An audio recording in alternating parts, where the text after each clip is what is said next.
was after Scott Early's blood? Just because I was a Mormon? That was purely ignorant. Half the time, even good people think all Mormons are nuts in a cult where the church leader marries you off at the age of 13. Maybe some of that stuff used to go on 100 years ago. But a few hundred years ago in Europe, Catholics went around stretching people on the rack, too. They're not doing that anymore, either. All blood atonement means to regular Mormons is just that shedding someone else's blood is the most terrible thing, and atonement is making up for your sin. It's a metaphor, like the kind you learn in English class. Mormons think you have to do good to make up for your sins, not just say you're sorry.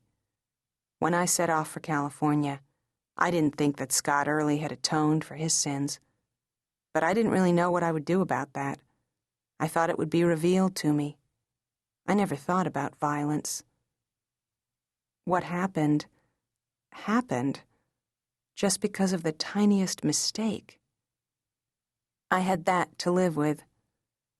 And I would always know how much I'd let my family down. My parents trusted me completely, and I betrayed their trust. I lied, and I'd never lied before. I told them only part of the truth. I told them I needed to be away from Utah, to be away from the shed. I was going to San Diego, a sunny city of young people and young dreams, to go to a good community college where I could train to be an EMT, the work I planned to do to pay for my college. Yes, I saw the looks my parents exchanged. I knew those looks meant that they knew Scott Early was in California, but didn't think that I knew. I played innocent. They believed me. But under all that innocence was a wayward heart. I might have felt very mature, even old, because of everything our family had been through. I learned something, though. Suffering and finishing high school early doesn't mean you're mature. It takes a lot more than that. Papa told me once, right after my sisters died, that atonement wasn't something a regular person on earth can bring on someone else. He said it was between the sinner and God. He was right, but I couldn't hear it. I was pretty sure of myself. Veronica Swan, an eager girl with long, twisty auburn hair that was my vanity, who loved horses and science and hated laundry and term papers. I thought one person could do what a whole system had not. Everything had come easy to me in my life. Everything except the one and most important thing, which became the only thing that mattered. And so, I believed that I had survived the beautiful late fall day when Scott Early drenched our lives in blood, for a purpose.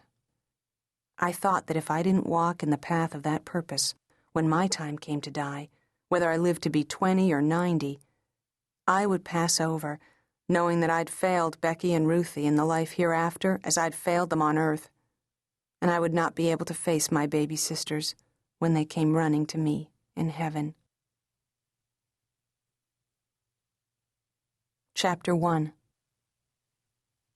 At the moment when Scott Early killed Becky and Ruthie, I was hiding in the shed. It wasn't because I was afraid. I wasn't afraid to die then, and I'm not afraid now. It was because we were playing hide and seek. My little sisters always started begging me the minute my parents left me to babysit. "Ronnie, Ronnie, Ronnie," they would tease me, pulling on my shirt while I tried to straighten up the kitchen. "Betcha we can find you this time. Betcha on our chores." And I would always give in, warning them that if they didn't find me, they were going to spend 2 hours until Mama got back, picking up every crayon and every sticker book in their room. "This time, I'm not kidding, Thing 1 and Thing 2, I told them that day. "I'm not going in there right before Mama gets home and pull all your clean clothes and markers out from under your bed." "I promise, solemnly," Becky said. I had to laugh.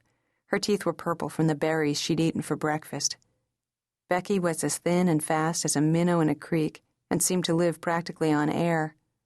Ruthie was as round and slalom as a little koala bear. Her favorite thing was to eat cookie dough right from the bowl. They wanted to play outside because it was a really warm, sunny day for November, not that it's ever too cold at the edge of what's practically the Mojave Desert. The purples and yellows and reds of the changing trees that day were as flashy as a marching band. And so, an hour later, I was crouched down in the shed, behind a big sack of potting soil and a crate of clay, hoping a spider didn't pick that time to crawl up my back. I couldn't see my little sisters, but I imagined that they were leaning against the picnic table, where we ate our supper almost every summer night when the bugs weren't bad, our own tomatoes and sweet corn, sometimes with tacos and black beans, listening to the birds making their go-to-sleep sounds. Becky and Ruthie most likely had their little hands over their eyes, counting fast so that they could yell out, "Ready or not, here I come!" Ruthie would call first, I knew. She always did, and Becky always shushed her, saying there was no way she could have gotten to 100 yet because she, Becky, was older and she hadn't got up to 50. I know they didn't peek, because I'd told them peeking wasn't fair, and that I wouldn't play unless they played fair. That day, though, they never made a sound. I figured they were counting to 100 silently, because whenever we played hide-and-seek, Becky would count straight up as fast as she could, and Ruthie, who was only 4, would say out loud, 1, 2, 3, 4, 8, 14, 15, 10. Becky would get so confused she'd have to start all over again. But 5 minutes went by, and still, they never made a sound. When it got to be a long time, I opened the door, and I saw my sisters lying there like little white dolls in great dark pools of paint.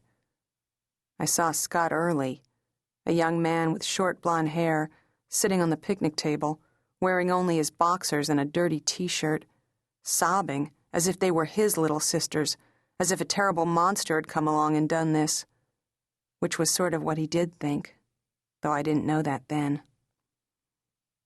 It was a good thing, a doctor later said to my mother, that Becky and Ruthie didn't cry out.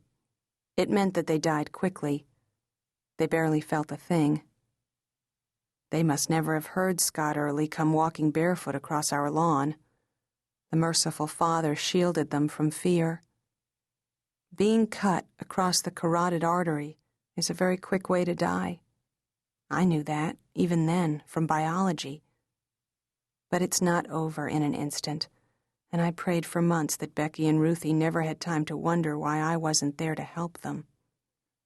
For I was always there to help them.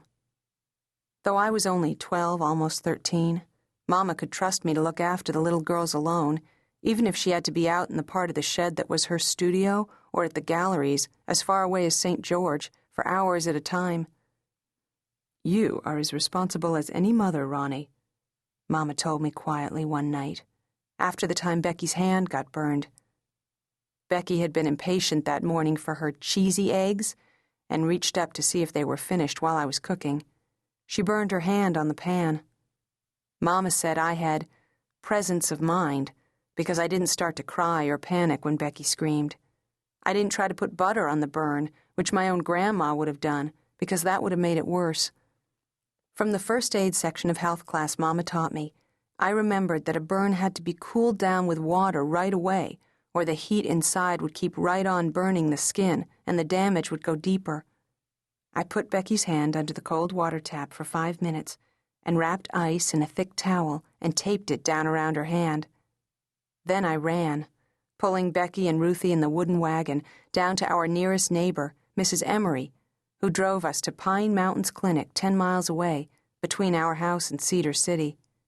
At the clinic, the doctor, a young woman, placed a net shield and gauze under a bandage on Becky's palm. The doctor spoke so gently to Becky that I suppose it was then that I first thought I would become a doctor one day myself. I wondered if the incident meant I was called to it. Becky had just a tiny scar on one finger after her hand healed.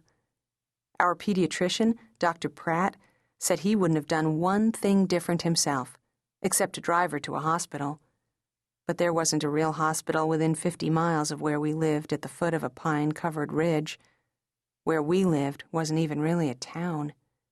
It was a sort of settlement for people like my father, who always said he liked his elbow room.